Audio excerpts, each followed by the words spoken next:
surprise, and those strikes across those 9 terror hubs left more than 100 terrorists killed, including high-value targets such as Yusuf Azhar, Abdul Malik Rauf, and Mudassir Ahmed that were involved in the hijack of IC-814 and the Pulwama blast.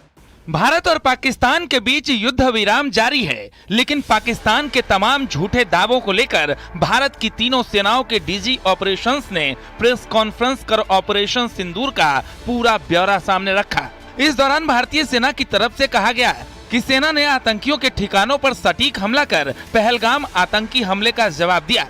भारतीय सेना की कार्रवाई में 100 से ज्यादा आतंकी ढेर कर दिए गए। कुछ आतंकी ठिकाने पीओके में थे और कुछ पाकिस्तान के अंदर। यहाँ आतंकियों को ट्रेनिंग दी जाती रही थी। इन्हीं को निशाना बनाकर भारत ने सटीक जवाबी कार्रवाई की। Operation Sindoor was conceptualized with a clear military aim to punish the perpetrators and planners of terror and to destroy their terror infrastructure. What I do not state here, of course, is the often stated determination of India and its intolerance to terror. It set into motion a very diligent and microscopic scarring of the terror landscape across the borders and the identification of terror camps and training sites. The locations that emerged were numerous, but as we deliberated more, we realized that some of these terror hubs were now bereft of any presence and had preemptively been vacated, fearing retribution from us. There was also a term of reference and our own binding, self-imposed restriction to target only terrorists and thus prevent collateral damage. इस operation में भारतीय वायुसेना ने अहम किरदार निभाया। Operation सिंदूर पूरी तरह से एक मिलिट्री ऑपरेशन था। इस ऑपरेशन में मुदस्सर खास, हाफिज जमील और यूसुफ अजहर को ढेर कर दिया गया। भारतीय सैन्य बलों ने ऑपरेशन के दौरान सिर्फ आतंकी ठिकानों पर हमले किए।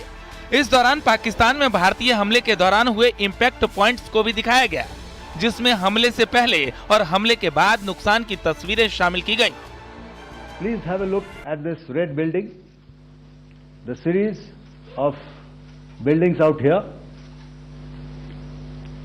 and this empty ground. Next.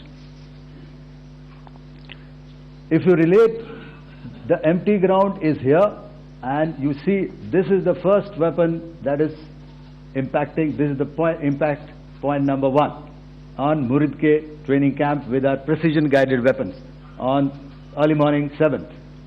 Next please. Keep your eyes glued for the second weapon coming in and the second impact on the selected target point. Pakistan लगातार भारतीय एक्शन को लेकर झूठ बोलता रहा है। इंडियन डिफेंस फोर्सेस के ऑपरेशंस कमांड ने पाकिस्तान के एक एक झूठ को खुलासा करते हुए तमाम सबूत सामने रख दिए। पाकिस्तान पर ऑपरेशन सिंदूर के तहत हमले के बाद भारत की तरफ से एयर डिफेंस को तैयार कर दिया गया था। भारत का मकसद आतंकियों पर प्रहार था, जबकि पाकिस्तान ने ड्रोन्स और मिसाइल हमले के जरिए कई शहरों को निशाना बनाने की कोशिश की।